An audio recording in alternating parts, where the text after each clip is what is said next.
रजनी को बचपन से ही पेंटिंग का बहुत शौक था।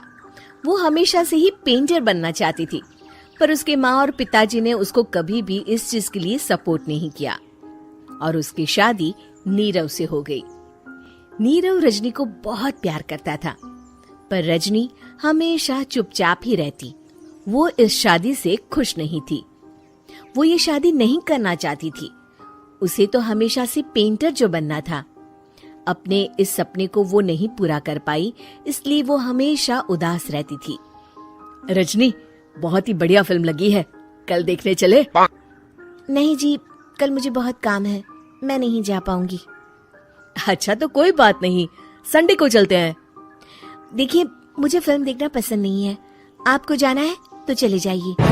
नीरव को मना करके रजनी वहाँ से चली जाती है और अपने बैग को खोलकर उसमें बंद पड़े ब्रश और कलर्स को देखकर रोने लगती है। रजनी, चलो ना कहीं बाहर खाने चलते हैं, कुछ तुम्हारी पसंद का। जी, मुझे नहीं जाना, मेरी तबीयत ठीक नहीं है। रजनी वहाँ से चली जाती है। नीरव को समझ नहीं आता कि रजनी उससे इतना दूर क्यों रहती है। वो जब भी उसके साथ वक्त बिताना चाहता है, रजनी कोई ना कोई बहाना बना देती है। एक दिन घर पर कोई नहीं था। रजनी घर का सारा काम जल्दी से खत्म कर लेती है। घर पर अकेले होने के कारण वो सोचती है कि वो आज पेंटिंग करेगी। वो अपने कमरे में जाकर पेंट ब्रशेस और कलर्स निकालकर जैसे ही कलर मिक्स कर रही होती है कि दरवाजे पर बेल बज जाती है। अब कौन आ गया इस वक्त? इतनी मुश्किल से तो मुझे पेंट करने का मौका मिला है। रजनी दरवाजा खोलती है तो उसकी सास अपनी सहेलियों के साथ खड़ी होती है और सब घर के अंदर आ जाते हैं। अरे बहू, सबको शरबत बनाकर पिला दे, बाहर तो बड़ी गर्मी है। उफ। जी। रजनी पेंट ना कर पाने से उदास हो जाती है। उसे गुस्सा भी आ रहा होता है कि उसने इस शादी के लिए हाँ क्यों कह दी। वो रसोई में जा रही होती है कि उसकी सास उसे रोकती है। बहू, सबके खाने का भी इंतजाम कर लेना, आज का लंच तो ये सब यहीं करेगी। हाँ। रजनी बिना कुछ कहे रसोई में चली जाती है। सबके लिए खाना बनाती है। सब खाना खाते हैं और रजनी घड़ी देखती है कि ये सब कब जाएंगे ताकि वो अपनी पेंटिंग कर सके। जब शाम होती है तब सब चले जाते हैं अपने घर। अरे बहू, सब तेरे खाने की तो बहुत तारीफ कर रहे थे, सबको बहुत अच्छा लगा खाना। आपको मुझे सुबह बताना चाहिए था ना कि आपकी सहेलियां आ रही हैं। पता भी है कितना वक्त लगा सारा खाना बनाने में। अरे बहू, तू ऐसे कैसे बात कर रही है मुझसे? तो और कैसे बात करूं? मैं इस घर की कोई नौकरानी नहीं हूँ कि इतना काम करूंगी। रजनी अपने कमरे में जाकर दरवाजा बंद कर लेती है।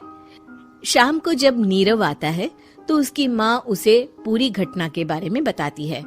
क्या रजनी ने आपसे इस तरह बात की माँ? हाँ, और पता नहीं उसे क्या हो गया है, शाम से बाहर भी नहीं आई है। मैंने तो कई बार आवाज दी, खाना भी नहीं खाया उसने। तू ही बात करके देख ले बेटा। नीरव अपने कमरे का दरवाजा खटखटाता है। रजनी, दरवाजा खोलो, मैं हूँ। रजनी दरवाजा खोलती है और फिर वापस जाकर अपने बिस्तर पर लेट जाती है।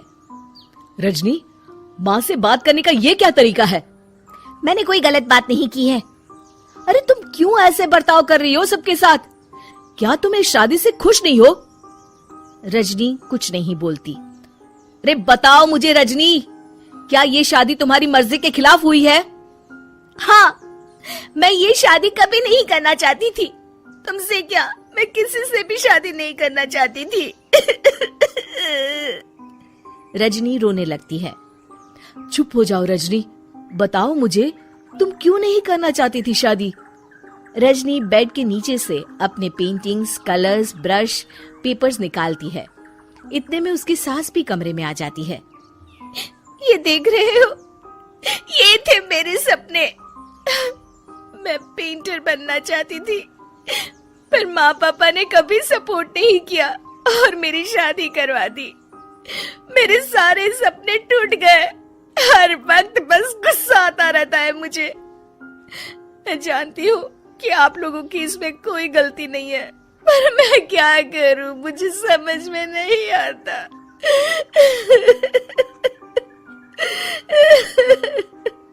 रजनी फूट फूट कर रोने लगती है। मुझे माफ कर दीजिए, आप दोनों के साथ मैं बहुत बुरा बर्ताव कर रही हूँ। अरे रजनी बेटा चुप हो जाओ तुम। नीरव पानी लेकर आता है। ये लो पानी पियो और शांत हो जाओ।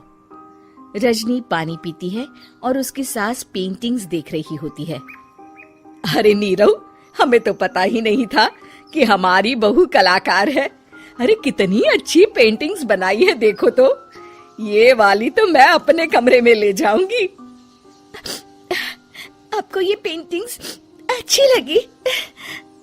अच्छी नहीं, बहुत अच्छी लगी। और तुमने हमें बताया क्यों नहीं? तुम जब चाहे पेंटिंग कर सकती हो रजनी। हम तुम्हारे सपनों को पूरा करने में तुम्हारा पूरा साथ देंगे। हाँ बेटा, हम कला की कद्र करते हैं।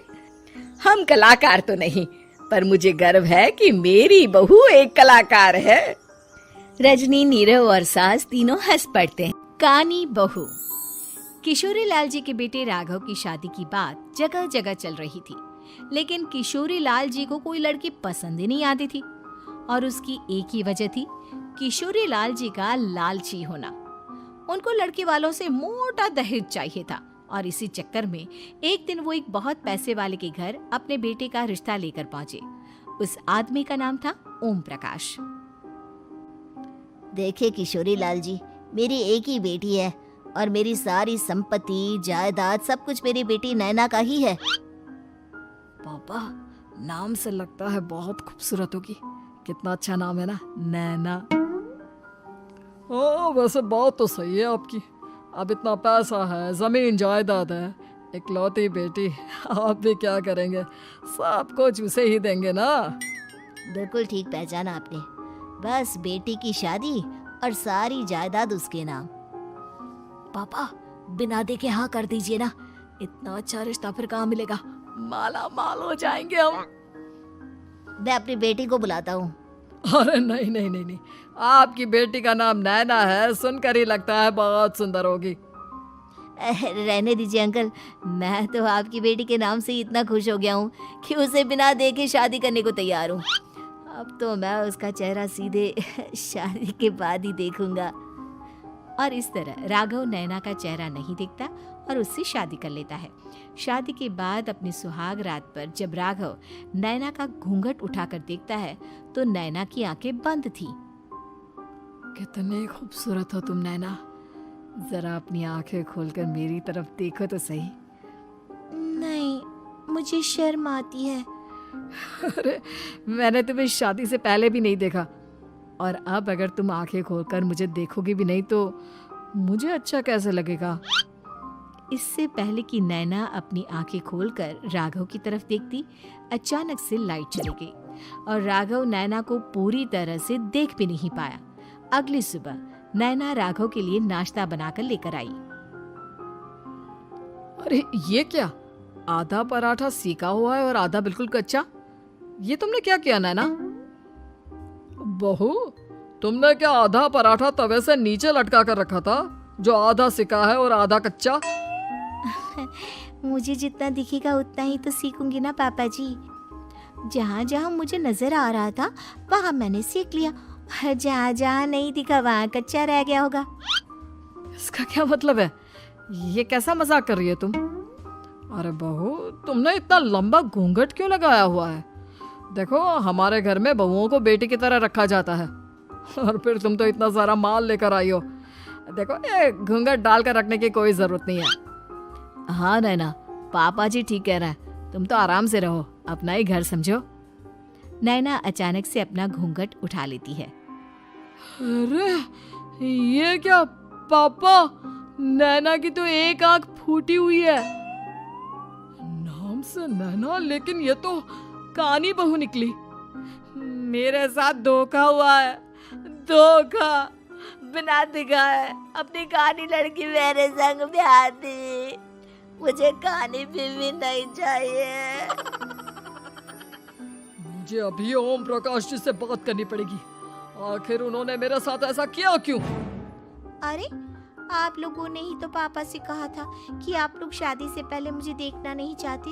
अब मेरे पापा पर क्यों इल्जाम लगा रहे हैं? अरे लेकिन उन्हें बताना तो चाहिए था ना कि तुम कहानी हो, एक आंख से तुम्हें दिखाई नहीं देता। किशोरी लाल और राघव नाराज होकर ओम प्रकाश को अपने घर बुलाते हैं। पापा जी, ये आपने क्या किया? शादी से पहले बताया क्यों नहीं कि नैना की आंखों में परेशानी है? अरे आप ही ने तो लड़की देखने से मना कर दिया था। और लेकिन आप बता तो सकते थे। आपको तो हमारी बेटी की प्रॉपर्टी चाहिए थी, वो भी पूरी की पूरी। अब क्या हुआ अगर उसे आधा दिखाई देता है? प्रॉपर्टी तो आपको पूरी मिल गई ना। अरे ये क्या बात हुई? मेरी शादी प्रॉपर्टी से नहीं, आपकी बेटी से हुई है। अब ये तो पहले सोचना चाहिए था, तब तो मेरी प्रॉपर्टी देखकर तुम्हारी जुबान लप लपा रही थी। लेकिन मैं कानी लड़की को अपनी बीवी बनाकर नहीं रख सकता। पापा कुछ करिए ना आप। हाँ करता हूँ। देखिए ओम प्रकाश जी, आप हमारे साथ ऐसा नहीं कर सकते। और तुम देखो, अगर तुमने मेरी बेटी से शादी तोड़ी ना, तो जो भी प्रॉपर्टी मैंने तुम्हें दी है वो तो पूरी की पूरी वापस ले ही लूंगा, और आधी प्रॉपर्टी तुम्हारी भी लूंगा। अरे मेरी आधी प्रॉपर्टी भला क्यों लेंगे आप? इसलिए क्योंकि मेरी बेटी को आधा नजर आता है और उसकी नजर अभी तक तुम्हारी आधी जायदाद पर ही पड़ी है। अब तुम उसे घर से निकालोगे तो कुछ तो लेकर जाएगी ना। और अगर हम आपकी बेटी को अपने घर की बहू बनाकर रखे तो? तो तुम्हारी पूरी प्रॉपर्टी तुम्हारी ही रहेगी, और जो मैंने तुम्हें दिया है ना, उसमें से बस मैं आधा लेकर जाऊंगा। अरे लेकिन अब आप अपनी दी हुई प्रॉपर्टी में से आधी वापस क्यों लेकर जाएंगे? अगर मैं आपकी बेटी को अपनी पत्नी बनाकर रखने को तैयार हूँ तो? इसलिए ताकि भविष्य में अगर तुम मेरी बेटी को धोखा दो तो उसके पास कुछ तो रहे जो पति का हो। वैसे मेरे पास तो बहुत कुछ है, लेकिन अपने पति की कोई निशानी तो उसके पास होनी चाहिए ना। अब अगर तुमने मेरी बेटी को कहानी कहा तो तुम्हें प्रॉपर्टी भी कहानी ही मिलेगी, पूरी नहीं। जमाए राजा। किशोरी लाल और राघव समझ चुके थे कि वो बुरी तरह फंस चुके हैं और अब उनके पास वहां से निकलने का कोई चारा नहीं है। अब समझ में आया ना, लालच बुरी बला होती है। एक तो तुम्हें प्रॉपर्टी मिली, ऊपर से बीवी मिली, उसमें तुम्हें नखरे भी दिखाने हैं। आए बड़े, चुपचाप बैठो दोनों। कुछ दिनों के बाद नैना राघव की कार लेकर बाजार घूमने निकलती है और जब कार लेकर वापस आती है, ये क्या? एक तरफ से मेरी गाड़ी पूरी खराब हो चुकी है। लगता है तुमने मेरी गाड़ी को किसी दूसरी गाड़ी के साथ एक्सीडेंट किया है। अरे अरे कितना बड़ा नुकसान कर दिया तुमने बहू। वो क्या है ना पापा जी, मुझे एक आंख से दिखाई नहीं दे रहा था, सामने से गाड़ी आ रही थी। मुझे तो सिर्फ आधा ही दिखाई दिया और वो गाड़ी मेरी कार से रगड़ते हुए निकल गई। अब मैं क्या करूं बताओ? आप इसे ठीक कराने के पैसे कौन देगा? तुम्हारे पापा? तुमने मुझसे इस तरह से बात की? अभी रुको। नैना राघव की शिकायत ओम प्रकाश को कर देती है। देखो राघव, अब जो मेरी आधी प्रॉपर्टी तुम्हारे पास थी ना, उसमें से आधी और मैं लेकर जाऊंगा, क्योंकि तुमने मेरी बेटी को डांटा। अरे नहीं नहीं पापा जी, गलती हो गई, माफ कर दो। गलती की तो कोई गुंजाइश ही नहीं। अगली बार मेरी बेटी को डांटा तो बची हुई आधी में से आधी और ले जाऊंगा। लालच के चक्कर में हम दोनों ने बहुत बड़ी गलती कर दी बेटा। एक तो तुम्हें कानी बहू मिली और ऊपर से जो माल मिला वो भी काना। इस तरह राघव की हर एक गलती पर ओम प्रकाश उसकी प्रॉपर्टी का आधा आधा हिस्सा लेकर अपना सारा माल वापस ले गया और राघव को कानी बीवी से काम चलाना पड़ा। भाई लालच वाकई में बुरी बला है।